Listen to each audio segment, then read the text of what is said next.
ఈరోజైతే మార్నింగ్ 6కి లేచాను. అసలు ఎలా ఉందంటే క్లైమేట్ బయట మొత్తం అసలు మసకగా అసలు మంచుతో చాలా కప్పేసింది.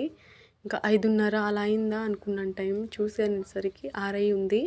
బయట చూస్తే క్లైమేట్ అయితే అంత కూల్గా ఉంది. ఇంకా కొంచెం నిద్ర వస్తున్నా కూడా ఇంకా లేచి పిల్లలకి టైం అయిపోతుందిలే అని చెప్పేసి ఇంకా ఫాస్ట్గా అయితే మా పిల్లల కోసమని ఇలా ఆలు క్యారెట్ ఉంటే ఇలా వెజ్ పులావ్ లాగా అయితే చేశాను సింపుల్గా.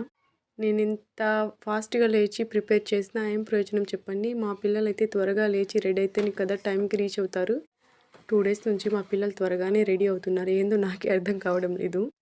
కొంచెం ఫాస్ట్గానే రెడీ అయిపోతున్నారు. అక్కడికి సంతోషపడాలి. నేను పిల్లల కోసం ప్రిపేర్ చేసే లంచ్లో అయితే కారం కొంచెం తక్కువగానే ఉంటుంది. ఎక్కువగా కారం వేయనన్నమాట. మేము చేసుకునే దాంట్లో అయితే కొంచెం కారం ఎక్కువగానే ఉంటుంది.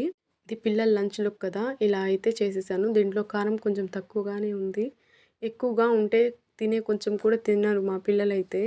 అందుకోసమని మా వంటల్లో అయితే కొంచెం కారం తక్కువగానే ఉంటుంది. చూసేవాళ్ళు ఏమనుకుంటారంటే దాంట్లో కారం లేదు ఏం లేదు అనుకుంటారు కదా.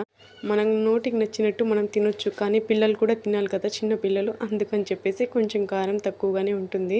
ఫస్ట్ పిల్లలు తింటేనే కదా తర్వాత మనం తినగలం, అందుకని అనమాట. మీకు వీడియో ఎలా అనిపించింది? నచ్చితే లైక్ చేయండి, సబ్స్క్రైబ్ చేసుకోండి. Okay bye.